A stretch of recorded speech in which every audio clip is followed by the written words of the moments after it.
o Pedro para ele falar sobre psicanálise, adolescência e literatura. Pedro, você ganhou 5 minutos, se você quiser. 3, 4 minutos. Fique à vontade. Opa, isso é muito bom. Muito obrigado, Luciana. Muito obrigado, Sandro. Deixa eu só me organizar aqui. Vai com calma, tá tudo em ordem. Ganhei 5 minutos para conseguir fazer isso, hein? Consegui me organizar. Opa, acho que é aqui. Bom dia a todos, né? Vi que tem o pessoal da T23, bom dia T23, a Tatiana também, que está comigo lá no Escuta Cuidadora, né? Então, bom dia para cumprimentar essas pessoas, né? Mas cumprimentando todo mundo. Meu nome é Pedro, né? Sou uma pessoa branca, estou sentado em frente ao computador, usando uma camisa azul, e ao fundo eu tenho uma estante com alguns livros. Eu sou psicanalista, pedagogo com formação em Direito e História, e eu também sou escritor, né? Eu estou muito feliz de participar desse núcleo de estudos, né, que tem a supervisão do Sandro, que é um querido de todos, né, e que conta com pessoas sensacionais, né, com as quais eu aprendi e aprendo muito. Eu quero aproveitar para agradecer a todos vocês, né, que participam do projeto, e manifestar meu desejo que minha apresentação seja à altura de todos vocês que têm o meu respeito e admiração. Nós vimos na belíssima apresentação da Luciana, né, eu não tenho, além da fala dela, muito interessante, muito profunda, um visual muito bacana, eu não tenho essa habilidade toda, então vou partir para uma coisa mais simples. Tá? E nós vamos, então, Luciana, falar de quem é sujeito adolescente, que nós tanto falamos, né? E consideramos ser uma fase da vida, né, de transformações físicas, emocionais e psicológicas, por certo que a clínica psicanalítica voltada para eles demanda uma abordagem diferente. A minha primeira experiência na clínica psicanalítica foi com adolescente. Durante a minha formação, eu jamais supus trabalhar com esses sujeitos em formação, considerando que a ideia inicial de que a adolescência se findava aos 19 anos. Um dia eu recebi uma mensagem de uma amiga sobre um adolescente que estava com uma forte crise de ansiedade e que não conseguia, por vezes, respirar.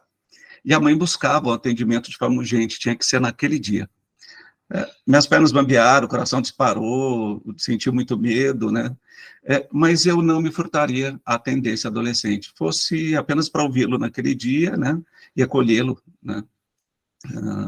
E nós ficamos juntos por 8 meses, até que ele decidiu seguir sem auxílio terapêutico. Nas palavras dele, ele disse que ele queria tentar seguir pelas próprias pernas, né? Ainda hoje eu recebo notícias da mãe dizendo que ele está bastante bem.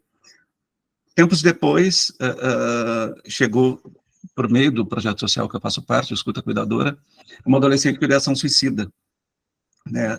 Era o que constava do formulário que a mãe tinha preenchido, né, para que ela recebesse esse atendimento social. Foi um grande desafio, é um grande desafio, nós estamos juntos há uns 2 anos, né, e dá para perceber a transformação pela qual ela vem passando durante esse processo.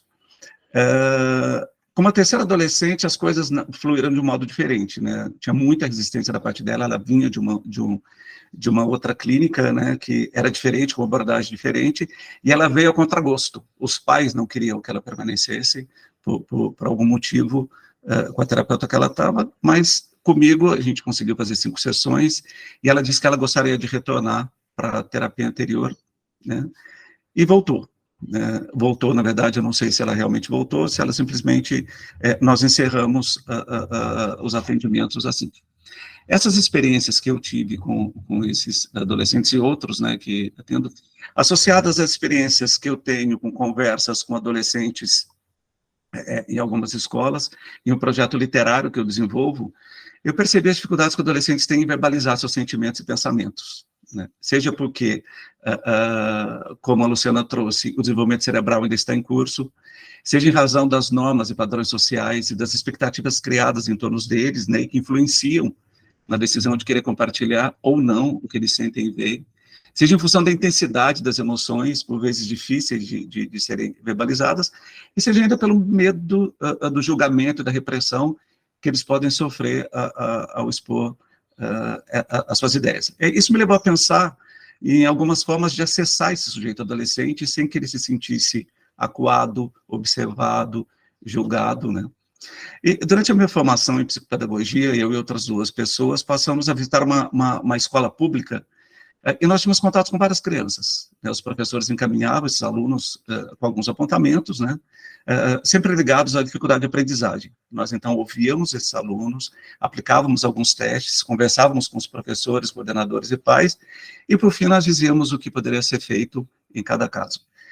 Nesse período, um menino com 13 anos, né, ele estava no 4º ano do ensino fundamental, na época não tinha esse nome, né, e ele não sabia ler nem escrever.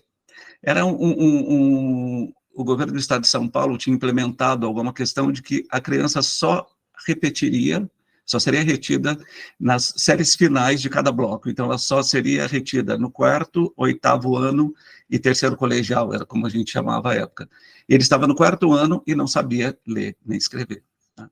Ele era um menino muito calmo e comportado na sala de aula, sempre arrumadinho, material muito organizado, e nas nossas conversas ele falava de uma vida muito perfeita.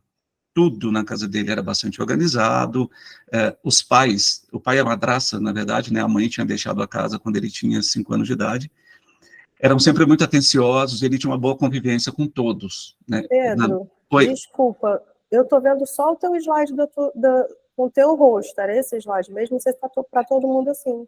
Isso, depois eu vou mudando, por enquanto... Não, tranquilo, obrigado, Luciano. Então, isso é o que ele trazia para a gente, que tudo funcionava perfeitamente. Então, na fala dele, não havia qualquer indicativo da existência de uma família desestruturada que pudesse influenciar na dificuldade apresentada. Mas a gente precisava acessá-lo, né, de uma certa forma, para poder entender o que estava acontecendo. Né? Então, eu tive a seguinte ideia, eu me sentei no chão com ele e propus a criação de um amigo imaginário.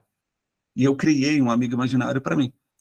E ali eu comecei a contar histórias sobre o meu amigo imaginário. E ele, então, pediu para que depois ele falasse, né, contasse as histórias do amigo imaginário dele. E adivinhem, né, a vida do amigo imaginário era um caos. Violência doméstica, falta de atenção, falta de cuidado. Após isso, nós chamamos o pai e descobrimos que a vida do amigo, né, imaginário dele era a realidade para ele vivida. Ele se virava sozinho em casa, não recebia atenção de ninguém, via o pai bater na madraça e brigava bastante com o irmão. Tá? Mas a vergonha que ele sentia dessa condição dele, né, o impedia de falar sobre isso. Então ele criava esse personagem, né, criava essa vida perfeita para poder se defender daquilo que o incomodava. E, evidentemente, ele sofria bastante com isso. Então, associando o desejo de acessar o adolescente com essa experiência que eu tive, eu pensei que a literatura, sendo eu escritor, né, e apaixonado pela narrativa literária, em qualquer das suas formas, né, a literatura, então, pudesse ser um caminho interessante. Tá? E só quero ressaltar aqui que quando eu falo da literatura, eu falo da literatura produzida pelo próprio adolescente, e não aquela literatura que é produzida para o adolescente, né? A expressão literária, no meu ponto de vista, é uma forma de o adolescente falar das experiências, angústias e descobertas através de personagens, né, fictícios, que atuariam como manto protetor, e, em tese, evitariam a exposição das vulnerabilidades do adolescente, né? Ele está escondido, ele consegue falar dele, mas escondido, ele está protegido quando ele fala do outro. É claro que a gente não vai deixar de lado a questão da literatura de cara limpa, que eu vou trazer também no final dessa apresentação. Eu acho importante falar dessa questão da etimologia da palavra literatura, né, que nós sempre associamos a literatura aos livros. E se a gente pensar na acepção da palavra, de fato, ele significa a arte de escrever e de ler. Tá? Mas o tema evoluiu, passando a abranger uma gama maior de significados, né, incluindo outras formas não escritas de expressão. Se eu conto uma história, independentemente da forma que eu faço literatura. A história real, fictícia, ela existe antes de tudo na minha mente, né? A escrita é apenas uma das formas de eu expressar essa história, né? Isso, claro, dando uma visão bastante ampla e inclusiva do termo. Então, quando eu falar em literatura aqui, eu estou falando sobre todas essas manifestações, né, todas as expressões. Pode ser um desenho, pode ser um conto, um poema, uma música, uma performance, né? Então, tudo eu vou identificar como a manifestação dessa história que foi criada inicialmente na minha mente, né? E que eu estou dando corpo para ela, seja de que forma for. Para Freud, a literatura é para Freud, a literatura é a expressão das complexidades da mente humana, né? Capaz de revelar aspectos inconscientes dos pensamentos e dos desejos humanos. A narrativa protegida por um personagem, o avatar, a gente precisa trazer o avatar para o nosso mundo hoje, né? Porque muita coisa acontece dentro da internet, acaba se tornando mais livre, sem as resistências que poderiam existir quando eu falo diretamente de mim, por exemplo. Alguns dos nossos desejos, eu costumo usar essa expressão, eles são impraticáveis ou impronunciáveis, né? Considerados os padrões e normas sociais que nós vivemos. A expressão literária, se a gente levar bem isso a efeito, ela me autoriza a falar sobre esses desejos impronunciáveis e impraticáveis. Afinal, não sou eu que estou a dizer isso ou aquilo que possa assustar quem está me ouvindo, quem está lendo o que eu escrevo. É o personagem, eu me defendo dizendo, não sou eu quem penso assim, é o personagem, né? Mas para que eu crie, é preciso que eu pense. E se eu penso, de onde é que isso vem? Né? O Freud, ele também comparava a criação literária, né, com a formação do sonho, né? Ele falava que o sonho é a realização disfarçada de um desejo reprimido. Então, quando eu atribuo características e desejos aos meus personagens, eu estou realizando, de uma certa forma, um desejo reprimido. É claro que nós devemos observar o que nos conduziu àquilo. Foi um desejo realmente reprimido, ou foi uma coisa que nós ouvimos, achamos interessante e incorporamos à nossa escrita, à nossa manifestação literária?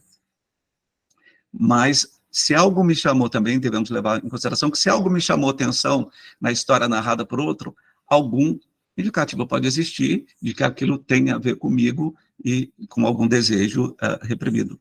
Tudo precisa ser, evidentemente, investigado mais a fundo. Para Otto Rank, né, que é discípulo de Freud, a literatura é uma forma de arte por meio da qual o autor expressa seus desejos, medos, traumas e conflitos internos. Ele narra que a criação literária ela pode ser concebida como um processo narcísico, pois o autor projeta a sua imagem idealizada dos personagens que compõem a obra, né, e reproduz nesses personagens as suas fantasias e desejos pessoais, né. Ele fala do papel terapêutico da literatura, né, porque através dela o autor encontra o meio de dar vazão às emoções reprimidas, né, e a partir disso ele lança uma compreensão mais clara dos seus sentimentos e das experiências, o que pode levar a uma reflexão sobre a própria vida e a buscar um significado mais profundo. A psicanálise, do seu lado, né, seria uma ferramenta, né, que levaria o autor, né, a compreender essas motivações que dão aso à produção literária. E além disso, né, além dessas questões que já foram trazidas, a gente pode pensar na literatura, né, trazer outras questões como sublimação, representação simbólica, metáfora, identificação, transferência, resolução simbólica dos conflitos, entre outras questões, mas isso a gente precisaria de um outro seminário para poder falar. Já fica aí a dica, Sandro, para a gente dar uma aprofundada nessas questões. Né? Eu devo ter... Aqui. Seguindo a mesma linha que foi anteriormente exposta, né, o Lacan também afirma que a produção literária é uma forma de expressão do inconsciente, né. Ele diz que o autor, ao criar a narrativa, ele deixa escapar elementos que não são facilmente acessíveis a consciência, principalmente porque ele se sente protegido pelo personagem, né? Ele tem uma liberdade para poder falar dos tais desejos impronunciáveis, impraticáveis, né? Por meio da escrita ou da expressão literária, nós quebramos regras, nós confrontamos normas sociais, nós utilizamos representação para dizer o que não pode ser alcançado pela linguagem diretamente, ou buscamos nos esconder atrás de algum código, né? Que muitas vezes só é identificado por pessoas que passam por processo semelhante. Aquele tal do, a gente vê muito na internet isso, entendedores entenderão, né? Então, estão se comunicando com essas pessoas. Então, atrás da literatura, atrás da manifestação literária, há um código, quase que fosse uma busca para você identificar naquele que te assiste, naquele que te lê, naquele que te vê, alguém que pense do mesmo modo, né? Diz ainda que a escolha das palavras, como as conotações simbólicas emocionais, a estrutura das frases, as associações livres, né, durante a escrita, elas podem revelar dinâmicas transferenciais.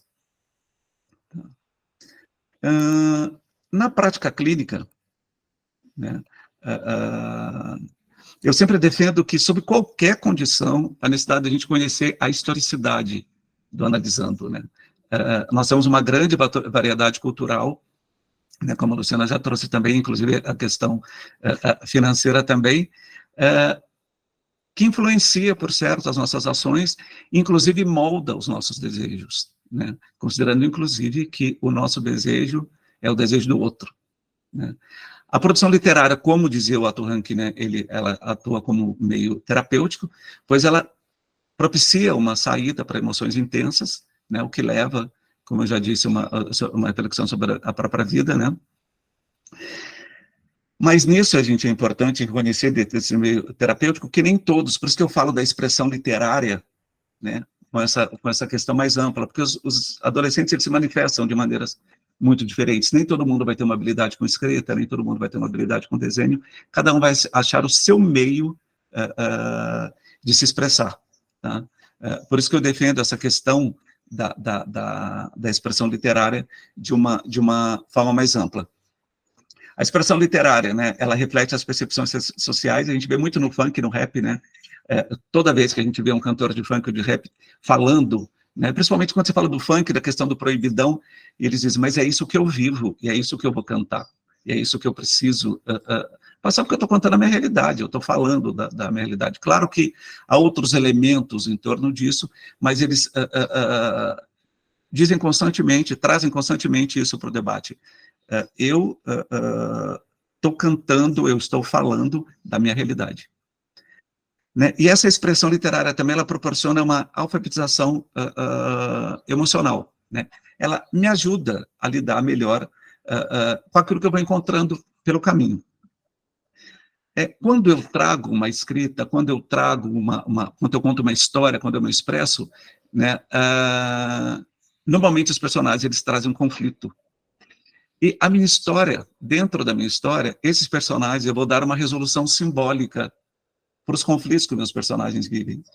E essa resolução simbólica que eu encontro para os meus personagens, né, ela me ajuda a refletir sobre as estratégias de enfrentamento e resolução dos meus próprios conflitos. E isso acaba me auxiliando no meu desenvolvimento emocional. Tá. Falando do outro enquanto falo de mim, né, eu quis trazer um pouco dessa experiência literária, né, eu vou tentar ser bem breve, porque é um pouco... são 3 contos, né? É claro que esses 3 adolescentes, eles não estavam em análise, faz parte do projeto voluntário que eu faço, de ajudar as crianças a desenvolver, a criar, né? Mas não com foco psicanalítico, com foco literário, né? E nesses 3 contos que eu selecionei, né, é possível perceber a expressão e angústia das experiências vividas pelos adolescentes, né? E a percepção que eu tive da história deles se deu depois que os contos foram elaborados, e eu fui conversar com eles para entender a motivação de cada um. O primeiro deles, né, que é essa menina com 13 anos, e ela fala de uma O conto dela fala de uma floresta encantada, né, e ela e a irmã se perdem nessa floresta encantada, e nessa floresta ela encontra dois seres míticos, um masculino e um feminino, né, que brigam pelas crianças, roubam sonhos, a expressão que ela usa, roubam sonhos das crianças, e as aprisionam ao medo, né, as tratando como se elas fossem peças de um tabuleiro, de um jogo, né, e que não considera o desejo das crianças.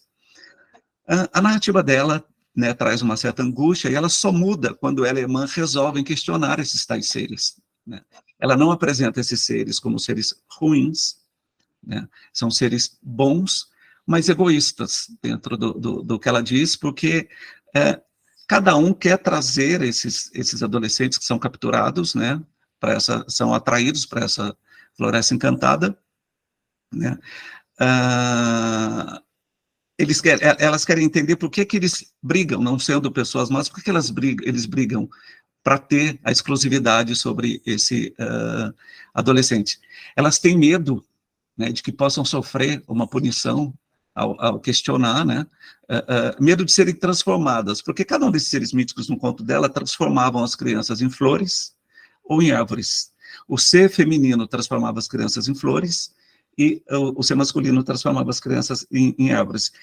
E elas tinham medo, no conto dela, ela e a mãe tinham medo de perguntar e ser transformada nesses objetos, vamos chamar assim. E quando elas confrontam, né, elas percebem, elas abrem os olhos para os dois, né, que vocês não precisavam fazer isso, né, enfim, elas colocam o que elas pensam para esses dois seres botando a mão na consciência e falam, não, de fato, qual o motivo da nossa briga? E eu vou, então, conversar com ela em seguida para poder entender o que a motivou. Né, chamou atenção ser masculino, outro feminino, essa briga, a separação dos pais. O quanto os pais, quando se separam, não se importam com o que eles fazem com os filhos, eles lutam para que os filhos digam que um deles tem razão, né, naquela briga, no que está acontecendo, né, e sem se importar com o sentimento das crianças, sem se importar com o que elas estão. Então, ela traz, através do conto dela, uma angústia. Ela não queria fazer uma opção. Eu não quero dizer se o meu pai está certo, se a minha mãe está certa, os dois são bons, mas os dois se acusam para que eu, ao final, faça uma decisão com quem eu quero ficar e quem é que tem razão nessa disputa. Eu acho que não eu vou ter tempo de falar dos outros dois, né, e aí se a gente puder depois, se alguém achar interessante, quiser trazer nas questões, a gente fala, né, que esse... de São Pedro Goleiro, né, ele fala de uma história de conformação, já que não podia, vou tentar falar rapidamente, um jogador que morre, ele chega no céu, e ele tenta voltar a todo modo para a Terra, e ele não consegue, então já que não tem jeito mesmo de voltar, ele resolve montar um time de futebol e pergunta se São Pedro era goleiro, né? E ele, nas conversas com ele, traz muito a ideia de que ele não podia fazer nada, ele era, como a gente vai trazer aqui muito durante o dia, ele era criança demais para poder fazer tais coisas e era grande demais para fazer as outras, então ele não podia fazer nada, ele não podia sair, tudo era muito limitado, então qual a única opção que ele tinha? Me conformar com a situação, me trancar dentro do meu quarto e passar o dia inteiro jogando, porque era isso que estavam esperando talvez de mim, ao me impedir de fazer todas as coisas.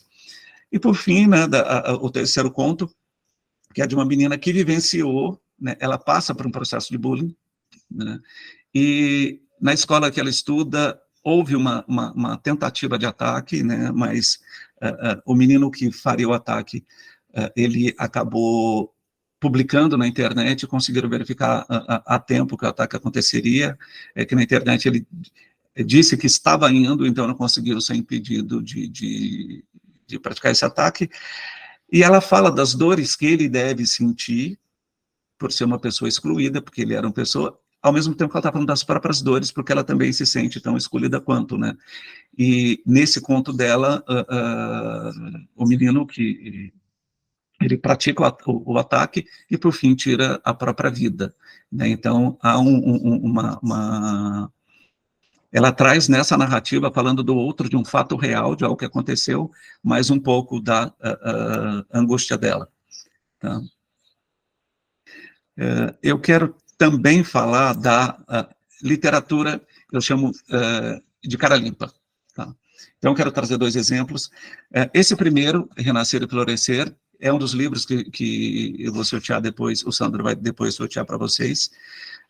É de uma adolescente hoje, ela está com 17 anos, ela é a segunda de trigêmeos, ela tem hidrocefalia, a mais velha tem baixa visão, ela nasceu após 27 semanas de gestação, com 920 gramas, tá? E o livro dela, ela traz coisas muito interessantes, alguns apontamentos bastante interessantes, para a gente entender esse processo, né, o adolescente falando dela, né, eu quero falar de como cresci muitas vezes, de como é florescer depois de cada inverno, né? Ela precisou trocar a válvula várias vezes, várias crises de convulsão, então, a cada retorno dela, dessas crises que ela tinha, ela fala desse renascimento, né? Ela chama atenção para o fato de que as crianças da escola que estudavam com ela não entendiam por que o material dela tinha que ser especial, por que às vezes ela recebia uma atenção especial. Então ela coloca no livro, vocês que não entendiam o povo da escola, espero que agora entendam. É quase que um grito de libertação, né? Vocês me acusaram tanto, agora entendam, por favor, o que aconteceu comigo. Fala do processo duro de amadurecimento dela, né? Durante a pandemia, que a gente já falou algumas vezes no nosso grupo, né? Fala da importância de a gente sempre procurar alguém responsável, se do adolescente procurar se algo não vai bem, do se sentir exposta, diferente de todo mundo, né, em razão da deficiência que ela tinha, da importância de dividir com alguém pensamentos e histórias que ela achava difícil falar com os pais, né, embora eu conheça a família e saiba que os pais são altamente preocupados, dão toda a atenção do mundo, mas há questões que ela não queria conversar com os pais, que ela queria conversar com uma outra pessoa. Fala da importância da terapia, ela ainda usa, para mim a terapia parecia uma solução que me salvaria de todas as chateações. Né? Então ela encontrou aí, comenta sobre a depressão, do processo de depressão dela, né, do não aguentar mais nada. E, por fim, eu acho interessante que ela diz, o futuro tem que ser sonhado, e eu tenho muitos sonhos, ignora quem te faz mal e fique perto de quem te faz bem, e goste de quem você é e goste de quem você quiser. É uma questão bastante interessante, eu fiquei bastante comovido com a leitura dela, embora já conhecesse a história, quando você lê alguns elementos, né, na escrita que você talvez não verbalize, porque a licença poética te permite trazer a questão. Eu vou trazer 2 apontamentos no final falando disso, que talvez você não falasse, para não parecer piegas, não parecer... você evita falar, mas escrever você se sente mais livre para fazer isso. O segundo exemplo fala da transexualidade, né, e disforia de gênero, aquela angústia decorrente do fato de o sexo de nascimento não corresponder ao sofrimento interno, é de uma italiana, Dolore Mínimo, né? Ela traz, eu até transcrevi 2 poemas aqui, ela nasceu menino, né? E hoje é uma mulher, e ela fala desse momento da descoberta, né? De como foi dolorido enfrentar o mundo com essa descoberta, né? Em um dos poemas dela, aos 19 anos, ela faz esse processo de transição, e eu achei muito interessante, né, quando ela diz, né, nesse poema dela, sou uma mãe atípica, mãe de uma filha atípica, levou 19 anos para te parir, né? Então, com 19 anos, ela consegue, então, deixar que essa mulher que ela era, venha e se mostre. Né?